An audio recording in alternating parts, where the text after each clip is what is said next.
Today we're going to talk about one of the most biggest sins that people struggle with. We're going to get into the sin of lust. With social media, it's so easy to lust over someone or something. The definition of the word lust means a strong or intense desire or craving, okay? And this does not have to just be like sexual. This can also be desiring someone's possessions or, someone's lifestyle. A strong desire or craving itself is not a sin, but it is a desire or craving for something that is not of God, if that makes sense. Matthew 5 verse 28 through 29 says, "Say to anyone who even looks at a woman with lust has already committed adultery with her in his heart." Lust often leads to ungodly actions. When that seed of lust is planted in your spirit, it can literally cause one to act on that ungodly temptation. Lust is about possession or pleasing yourself. And as Christians, we're called to be humble and selfless, not self-serving, but selfless.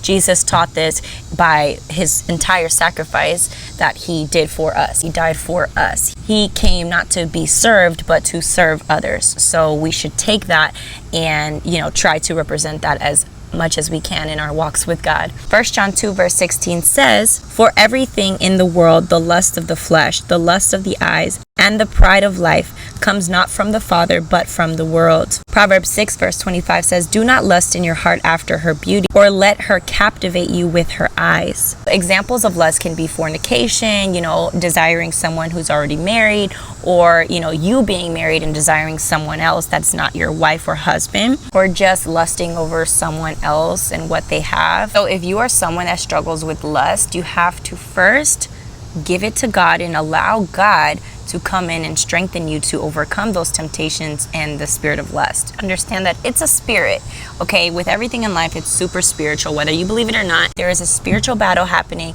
between good and evil. If you want to overcome the sin of lust, you have to exercise self-control. Self-control is one of the fruits of the spirit that Christians can have, and it's something that you should definitely be praying for. Pray for the self-control and discipline to restrain from the spirit of lust, to restrain from the cravings and the desires that lust brings. Run to God when you feel tempted, when you feel triggered to act on the spirit of lust or act on the desires of lust.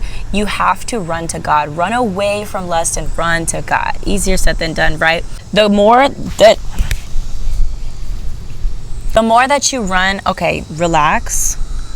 Write this down. The more you know God, the less you desire sin.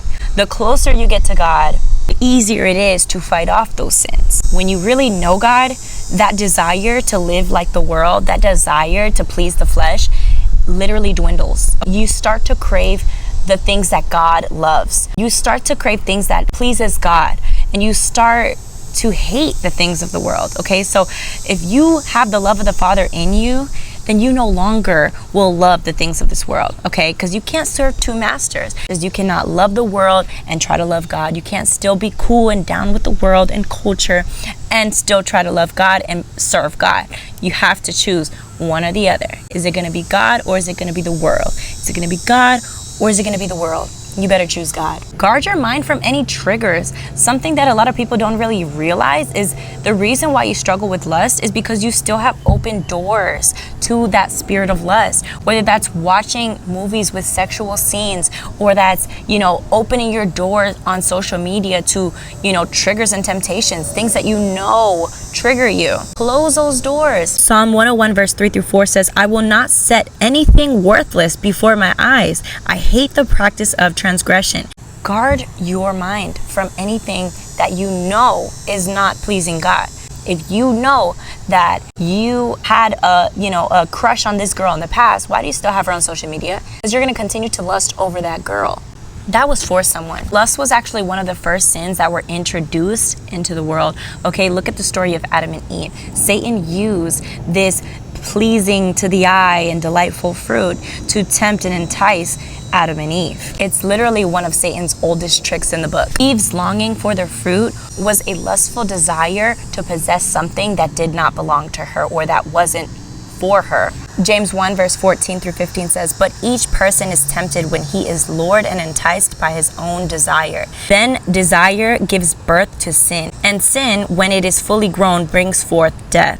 So close any doors that you have open, pray and ask God to set you free from that spirit of lust.